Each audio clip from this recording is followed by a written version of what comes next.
Yo, my name is Malone. I am a professional wrestler from the UK, and this is episode 1 of the Show Day podcast. I hate podcasts that waffle for half an hour before they get into it, so I'm just going to tell you straight up. The aim of this podcast is I travel up and down the country. There's so many amazing shows and see so many amazing performers, diverse people, unique people, interesting people with cool stories that I thought I'd get a little bit of all of them. So every week, between the shows that I visit, typically on that weekend, I'm going to ask one major question to a whole bunch of the workers that I meet. This week, I started off at Hope Wrestling in Mansfield. I ended up at Good Wrestling in Milton Keynes. And I asked 4 great performers one question. That question was, which match or which moment in wrestling made you the most nervous before you went out there? I asked this question to Tim Lee, to Owen Charles, to Sunset Skip, and to the OJMO. And I really liked what I heard. I thought I would have gotten more than 4 across a weekend. That's 3 shows altogether, man, because Good did a double. But I guess I was just a busy boy. And I don't know if I'll carry on doing loads of these. I don't know if I'll do 100 of them or whatever, but I just kind of want to see where it goes. And why not? You know what I mean? To see somebody down for 2 hours, that's a long thing. But to be able to grab 5 minutes with you after your match, that sounds a little bit better. So to start things off, we are on the M1. And I know it was on the M1 because nicely my phone titles my location and postcode on each one, which is slightly worrying, but okay. I'm on the M1 with Hope Kings of Flight champion Tim Lee. Tim's had a stellar year. He has, really come out, made a big splash on the scene. I know he started off, well, not really started off, but one of his more mainstream bookings was for DOA, broke out. He came down to Sacrifice Pro, and he was just so ridiculously fucking helpful. I love how helpful he was. By the way, this is one other thing. This podcast is out of character and completely fucking kayfabe free. We're going to shoot straight from the hip, right? Tim was massively helpful for Sacrifice Pro. We gave him 1 match and he blew the house down. So from there, he then went on to Hope and he's just kind of been killing it. So here's the first part where I catch up with Tim Lee. I'm on the road with Tim Lee. How you doing, Tim? I'm alright, Lee. How you doing? Why do you sound so nervous? What are you fucking nervous for? Because I'm driving and this is nerve-wracking on what you're going to ask me because I don't know what this is. I'm just... How's life? How's wrestling? Is that nervous for you? A little bit nervous. I mean, wrestling's going alright at the moment. I wouldn't say it's the best, but it's going as well as it could for the scenarios we're in. I mean, you just won the Kings of Flight belt. I mean, that's pretty good. I did, but I also just won the loserweight belt. Swings and roundabouts, That's true, yeah. Positive to a negative, almost. But it's all good. Right. This week's question is, which match were you most nervous for before you went out? Cool. I would say me versus McCluggers versus Chris Tyler from I want to say it's Evolution 69. Yeah, that sounds Hope right. one, yeah. I was just nervous because it was you get to the venue and they were Dale promoter comes over and is like, well, we've got some good news and some bad news, what do you want? And I was like, well, obviously the good news. And he's like, well, the good news is your main event. I went, how's that good news? Bear in mind that I was shitting myself because that was my first proper match that I'd had at a Hope show almost. I'd had the anniversary, but this was the one that followed on from the anniversary. And the anniversary show I was in that Summertime Scramble for Mambo. So then he goes, bad news is, Kip at the time was I want to say Kip was champ or something? Yeah. Was he? Yeah. And he was facing Eddie, but Kip got double booked, so he had to open the show. I was like, well, how's that bad news? And he's like, well, that's the reason why you're main event, so it's good for you. I was like, that's not bad news for me, though. But yeah, going into that, I was just nervous because it was okay, I can do some shit, but I just don't know what is going to be going over with this crowd. I don't know how to get over with the crowd. I was shitting at everything, and then we went out and we had the match, and it just went. It was just all good. Everything went smashing. people were coming up afterwards, and then I felt like that's when I just turned into myself, who I am now. Because it's like I was nervous about who am I going to be out there, and then kind of I don't want to sound like I'm a bloody spiritual bastard. You know what I mean? Like I found myself in that match. Yeah. So I'd say that's the most nervous I was, because I was nervous about who I'm going to be, and then by the end of the match I knew who I was. So yeah. And there were not only two good guys, there were two good guys that audience loved the fuck out of. Oh, absolutely. Like McCluskey is, I love him and I hate him. I love him because he's such a nice guy, but I hate him because the man like barely ever botches anything, and if he did botch something you couldn't tell. And Chris Tyler is just needs to be everywhere. He's one of those people who just needs to be everywhere, but he's never been given the shot, or he just missed out on opportunities at the wrong time. But I reckon he'll get somewhere one day. I sound like a fucking booker. He'll get somewhere one day, boys. I hear now he runs a dog farm in Vietnam. Oh, really? Yeah. Selling poodles for 45 dong. God, how much dong do you want? Chris Tyler with all the dong in the world. Adding an end to dog, and he's going for it, boys. That's initially why he went. He thought it was that kind of farm, but Dong or no dong. That's what he's playing in Latvia. Amazing. Well, you kind of killed it, and you're doing pretty good, because you went from that match, and now you're Kings of Flight champion. So good nerves. Good, very good nerves. Like today, I've got nerves, but I reckon I'll push through them. What are you doing today? I'm facing LK Messenger and Connor Mills in a triple threat for the Kings of Flight title. So it's my first defence, first edition, and I'm shitting myself. Well, mate, I'm sure you're going to do great, and you can pick up big cash prize, 200 dong, as soon as you win. Oh my! Right, now I'm not nervous. For the strap and all the dong. Eyes on the prize, eyes on the dong. That's what I got. Eyes on the dong. Keep focused, son. Peripheral, dongeriferal vision. I've got it, boys. Tim, where are you on Twitter, pal? I am. Oh, I've managed to change both my handles on Twitter and Instagram and everything, so they're the same. So it's just at Tim Lee TV on all social media. Magnifique. Cheers, brother. No problems. Thanks, Lee. Love you. Spay and neuter. Spay and neuter your pets. Oh. Tim Lee. Yeah, boy. Get him on your local show, please. He's very good. So, I thought I'd have got more people at this Hope show, but we are full steam ahead to the anniversary show, the Hope anniversary, which is the 16th of August in Mansfield. Big boy. And I'm in the main event of that match, and I'm one half of the tag champions right now. So, yeah, it was just a busy old show, and I left, and I was like, you idiot, you didn't get anybody. Luckily for me, the next day was my return after like a year plus to good wrestling in Milton Keynes, Milton Keynes, Wolverton kind of area, which I was very lucky. But as I was surprised, got there dead early, had to hide somewhere, which was all fun and games. Luckily, I brought with me Owen Charles. I lived with Owen Charles for like a year, and he judged every woman I brought home. Very true story. Me and Owen Charles are actually competing for the Hope Future tag titles this weekend. I'm very excited. I don't know what's going to happen. The prospect of having two tag titles in the same company is fucking awesome.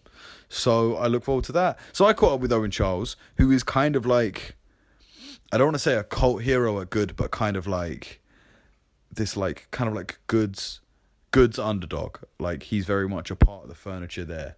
And I think the crowd really connects with him in that sense.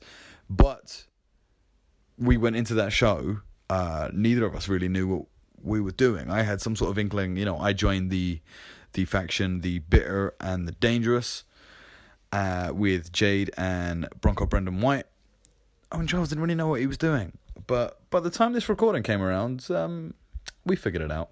Hey, it's day 2. I'm at Good Wrestling, and I'm here with Owen Charles. How you doing, son? Hello, I'm okay. I'm good. I'm good. You're good. I'm good. Oh, that joke. What are you doing today? I am wrestling in the first ever all-day interval mystery fatal 4-way non-elimination scramble gimmick orgy. I was going to say, this podcast is both out of character, and it will be coming out afterwards, so you can spoil whatever you want. And I'm winning. Congrats! Yeah, thanks, man. Great news. Dead proud of myself. Yeah. So yeah. What about on the second show? Well, that's not even the first show, that's the interval. That is the interval. Nothing on the first show. The first show's finished. I just hanged about. Quite literally no rest for you. Yeah. Second show, I think you're beating me up. Yeah, I'm gonna do that. I think it's the plan. Yeah, I'm gonna do that. Probably Sister Abigail me on the stage. What are we gonna do? Why don't we do something? Why don't we go really out there, mate? What about like fucking woman slap 5 in the lose? Hey? Can we do 4? I prefer 4. Fucking what is this? More range. Oh man, we're going real full More full range. PWG. For those listening at home, he's extending his full arm length. That'll be gift. It's like he's stretching his arm. That'll be the one that Stretching his chest, I guess. That'll be the popular If one. you could get that up mid-show, mate, that would be appreciated. That'd be real good. So this podcast question, or this week's question, or whatever, is which match of your career were you most nervous about? And I already know the answer because you asked me before we came on. Ruin everything. Behind the curtain. Oh my god. I would say it was me and Shogi J against CCK. I would say the second one. Set the scene for us. So it was a Bedford show. It was a Sacrifice Over 18 show. It was booked as Shogun versus Chris in a singles match, but Lycos was available. I was available as well, so we thought, why not? I just think it was more scary because we were the heels, so it's almost like there's a portion of the match where we're controlling it, and obviously when you're wrestling guys that are like fucking some of the best in the country, or are the best in the country, and are literally everywhere, it's quite tricky to be running the show, I would say. So like the first time we wrestled them, it was all they were in charge, and me and Shogun were both quite new, so they gave us all the help we needed. But the second one, it was more kind of like they were flexible with us, and we got in a lot of stuff that we knew we could do and we were more confident to do. But I would say because it was, I think, were we main? Yeah. We were main, so it was even more terrifying because it's like a main event in your home promotion against CCK, the best tag team, well, one of the best tag teams in the world. So yeah, that was good fun for my nerves. Yeah. Did it feel like because you'd worked them once already, it was kind of like, right, we can't, if it goes badly, we can't chalk this down to like, oh, no chemistry, like... Yeah, I mean, it was also, there was, like you say, there was a little bit of chemistry there. We were confident going in because we all knew we were competent to do the stuff that we were all going to do together. But yeah, it's one of those things that, like, if things happen and things go wrong, you can't... I think it's best that you just admit something went wrong and you just kind of go from there. There's no point kind of looking for excuses. You might as well just go, that happened, that was wrong. Next time I need to not do what went wrong and make up for my mistakes. Where can people find you on the internet? O Charles on everything. It's O, 4 H's, and then the word Charles. What made you choose 4? I think 3 was taken. 5 seemed like too many. Book that Owen with the 3 H's. Yeah, that was it. But yeah, Twitter, Instagram, Facebook. We even got a YouTube that my monthly MVs go up on that get like 4 views. Fucking YouTube, mate. It's a rigged game, mate. YouTube. My subscriber count is booming. You need to use more of that non-copyright music. That Ad revenue is coming in. The ad revenue will be coming in. You need Belle Delphine in your MVs, mate. Well, now she's gone, I'm going to take over that market. Owen Charles Bathwater coming soon. Right, well, I mean, we're on a lot of shows. We're on a show... Are you on Future next week on Sunday? Yeah, right. So we'll probably get one here. Like, I'll ask you, like, how many grapes can you fit in your arsehole or something like that. I already know the answer. It's 17. Great. We'll get that to 18 on the journey. Yeah, all right. Watch out for that slap in the second half then, I guess. Thanks, mate. Looking forward to it. Try. That's Owen Charles' catchphrase. It's just another wrestler's name. It's pretty cool. Imagine if my catchphrase was just like, Dave. You'd be like, what's going on? We did that attack, and it went kind of great, and I loved it. And fair play to Charles. He kept coming up to me every 5 minutes and being like, hit me with something crazier. Do something nastier. Do something bigger. Which was pretty cool. So usually at this point, the midway point of the podcast, somebody would do a sponsor, and I'm not gonna, shout out MeUndies or Squarespace or any of those because they're not paying me yet. Good products they might be, should they want to in future. But I'm gonna do something else instead, and I'm gonna do an advert for another professional wrestler.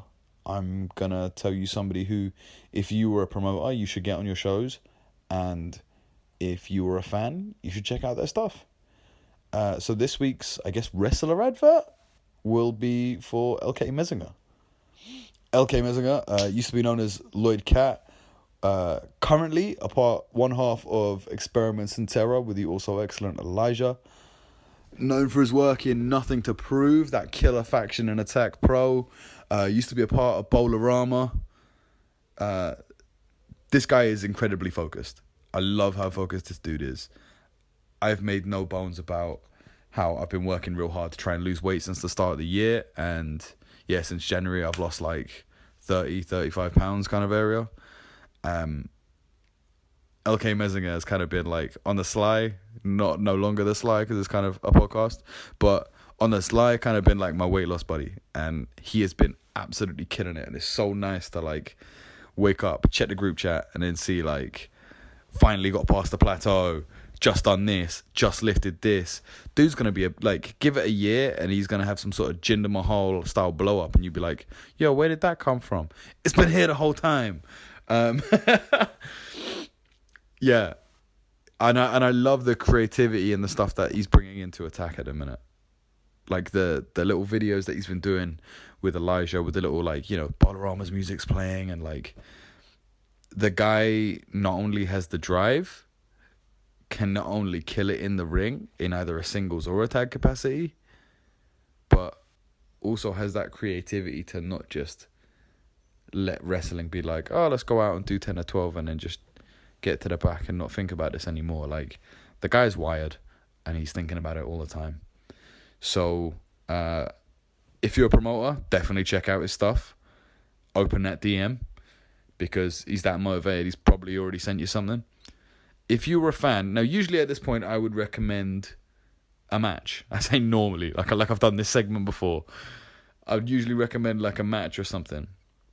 But a lot of his matches, or a lot of his big stuff, is going on right now at Attack, which you can watch by, you know, watching Attack on Demand, which is like, I'm like throwing money like a stripper at, by the way, at the minute. But otherwise, I would say if you're new to LK Messinger, you haven't seen all of his stuff. He brought out an MV a little while ago, which you can find on his page and probably on his YouTube. I should have shared that, but I loved it. The editing was just fire. It had his personality in it. It showed all his cool moves, his tag stuff, his single stuff. Let's check it out. That's L.K. And it's spelled kind of like Messinger. So check out LK Messinger. Get him on your shows or on your screens or in your pants. That's right. Sleep with him as well. Next up, no stranger to telling people to sleep with them, is next up is Sunset Skip. So small bit of trivia about Sunset Skip. I originally got my start in wrestling as a cameraman. You know, I was a videographer by trade, and then finding out that there was a local wrestling company that needed filming, I was like on it 100%. And I remember my girlfriend at the time, I was like fucking like 20 or something. I took her to the pub and I bought her drinks, and I was like, wrestling paid for these drinks. How crazy is that? Wrestling paid for these drinks. And, you know, not even, I hadn't even considered training to be a wrestler. I just thought, I'm not big enough. I'm not in shape enough. I'm not, you know, I'll get hurt. Like, I had that barrier in front of me. And then it wasn't for somebody in training being like, or one of the guys on the show just being like, yo, why don't you just come training? And I was just like, oh, okay. I started doing it, you know. This is a long-winded way of saying I used to be a cameraman before I wrestled. And one of the guys who was in the main event scene, was he champion when I started? He might have been champion. If he wasn't champion, then he won it. He was number one contender and he won it straight afterwards. But, yeah, Sunset Skip, under a former persona, was the champion, and he was the top guy, and he was like, yeah, the headliner of the company. And we tell a little story somewhere in this video about the old days. But since then, he kind of took some time away, reinvented himself with this whole new character. And Sunset Skip is this kind of like amalgamation, is that the real word, of 80s wrestlers. So like tassels and shades and dubious bags of white powder and calling people brother. And I love it. It's such a colourful throwback of wrestling. So, yeah, I caught up with Sunset Skip. Go find him. I'm still at Good Wrestling, and I'm with Sunset Skip. How you doing, son? I'm all good, brother. Yeah, we've been doing today. I had an interview segment with the current Gene, hold on. Are you having a stroke? Are you all right? I think I am. The former Gene Money, There you the go. current Eugene Munn. There you go. He used to be fun. Now he's Eugene Munn. That's a pretty good catchphrase, Good. to be honest with you. They can use that. Merch that up.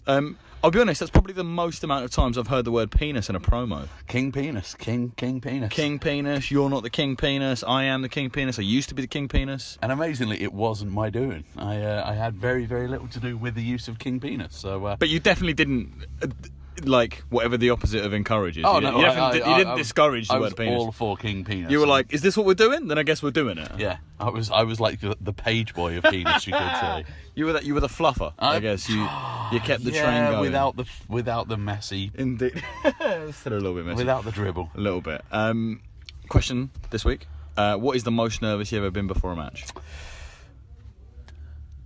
I've got an embarrassing story. I don't know if I want to say it. Okay. I got so nervous with a match before that you always have like your nervous wee, but I decided not to have my nervous wee. And I took a body slam and a little bit of nervous wee dribbled out of me. What was the match? It was a tag team match in, I want to say somewhere on the south coast, Southampton sort of way. And I can't remember who was my partner, but I know Chris K was the guy who body slammed me. And Chris is a great guy. And he gave me a body slam. I rolled out of the ring and luckily it was just a dribble or two. What colour tights were you wearing? Black. Thank fuck. Thank God for black. Yep. If you notice Early now, days. I've always worn black trunks for a long time. I mean, what made you so nervous? Were you like quite early in, or what was it? No, just I think one of those days where I was just I wouldn't say I've had like a most nervous. I think it's always got the same kind of like pre-match nerves. I've not had maybe before I had a steel cage match in 2000. Well, not me, Sunset Skip, a guy who looked a lot like me, had a steel cage match, and I was really nervous before that. You know, big match. Always wanted to have that sort of match, and it was the end of like a long feud. So Was that the one that I filmed? It was. Yes. The infamous arse punch and dick slap. What a fucking... That made me reignite my love for wrestling.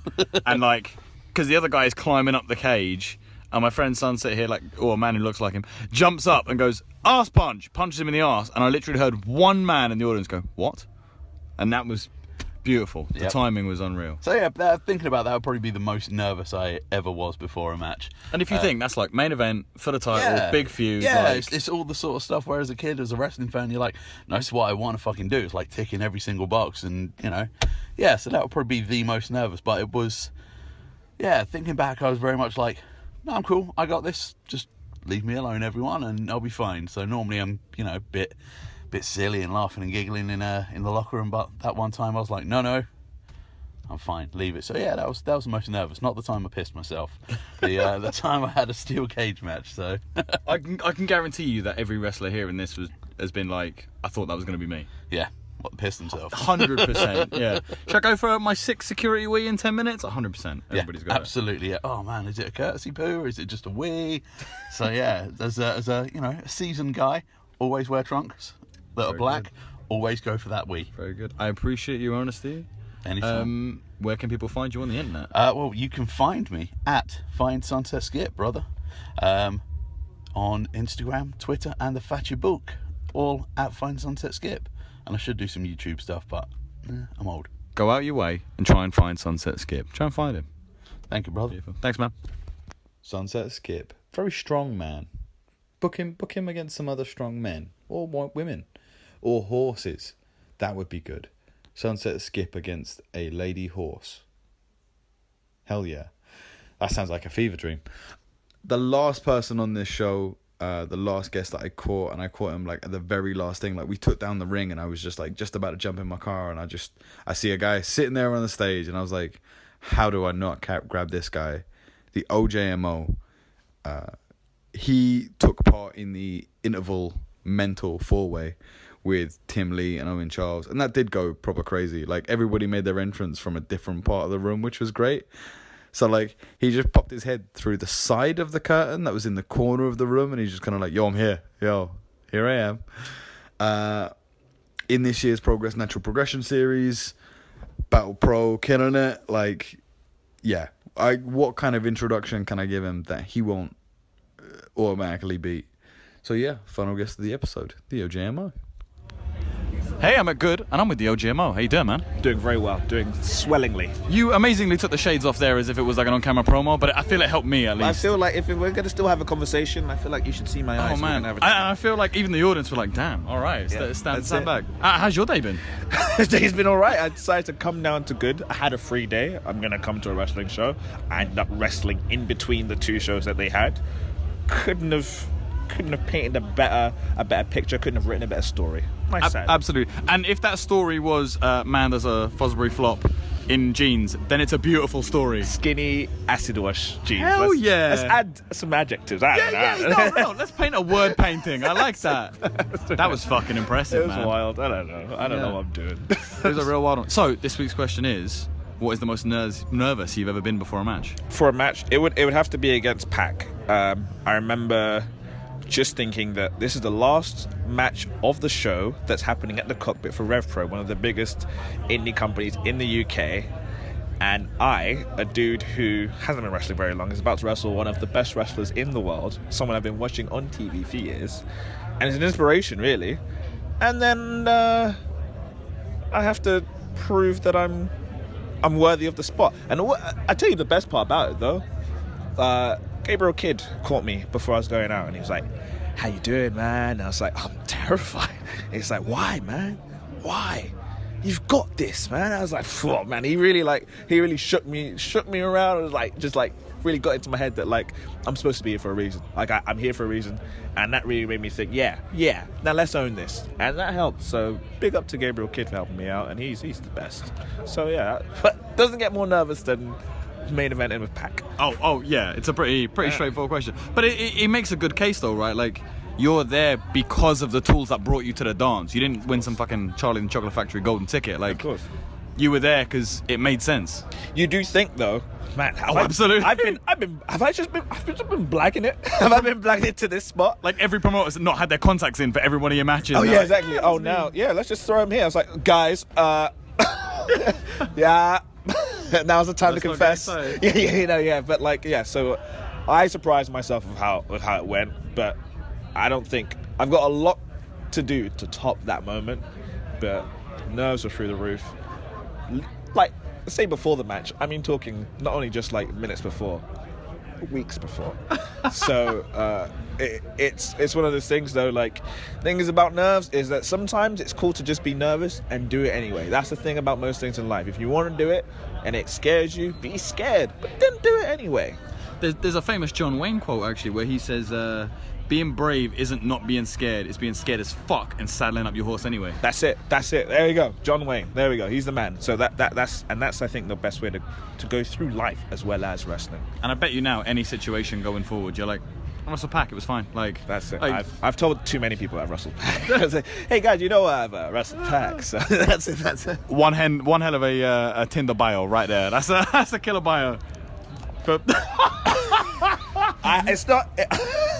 So I know this is great radio. This is great radio. You tell them. They'll what I'm hear doing it. right now. They'll hear it in my voice. You tell them what I'm doing right now. Okay.